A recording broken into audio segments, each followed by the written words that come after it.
Bonjour et bienvenue dans ce deuxième épisode de Mythomancie. Ce coup-ci, nous allons aborder une histoire assez connue, mais pas trop. La malédiction des Labdacides.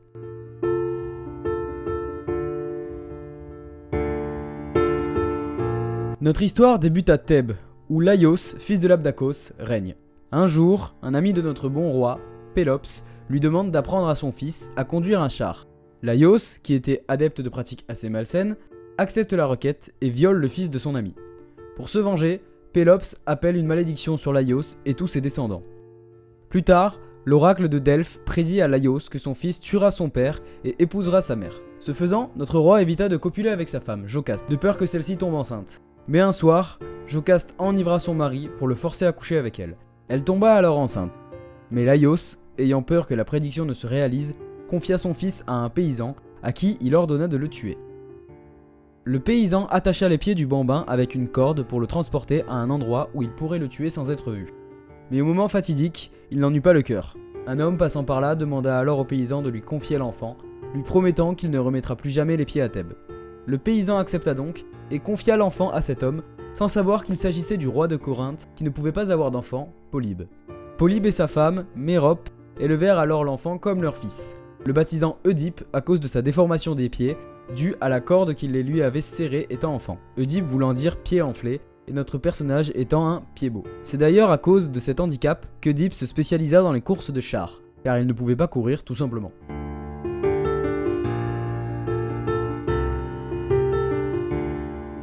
Arrivé à l'âge adulte, Oedipe alla voir l'oracle de Delphes, qui lui prédit qu'il tuera son père et épousera sa mère. Oedipe s'éloigna alors de ceux qu'il croyait être ses vrais parents, se dirigeant vers Thèbes sans se douter que dans la mythologie grecque, les prédictions se réalisent toujours. Oedipe croisa en chemin un homme bien habillé avec qui il se disputa. Il le tua donc sans savoir ni qu'il s'agissait de Laios, roi de Thèbes, ni qu'il s'agissait de son vrai père.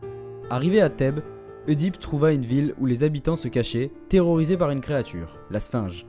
La Sphinge, féminin du Sphinx, était une créature ailée à corps de lion et à tête de femme, envoyée par Héra pour terroriser les habitants.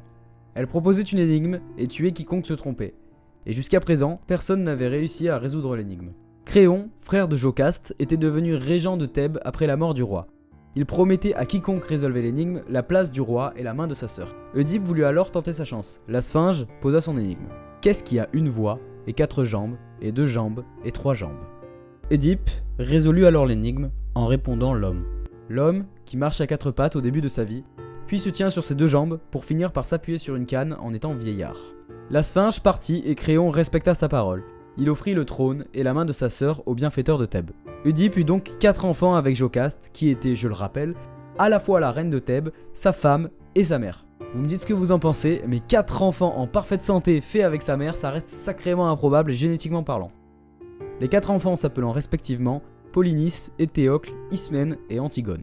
En apprenant que Jocaste était sa mère, Oedipe se brûla les yeux, puis s'exila, tandis que Jocaste, elle, se suicida plus simplement. Éthéocle mourut défiguré dans une guerre contre son frère Polynice, qui lui sera exhibé mort en place publique. Antigone se laissa mourir de faim après avoir été condamnée à mort, tandis que son mari et son oncle Aimon se suicida de chagrin.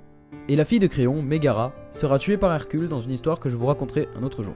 Donc voilà, la malédiction des Labdacides, c'est ça, tout le monde meurt. Mais il faut quand même raconter la fin de l'histoire qui est tout de même un peu moins amère. Oedipe s'était réfugié à Athènes durant son exil et on lui prédit que le lieu de sa mort serait protégé par une force divine.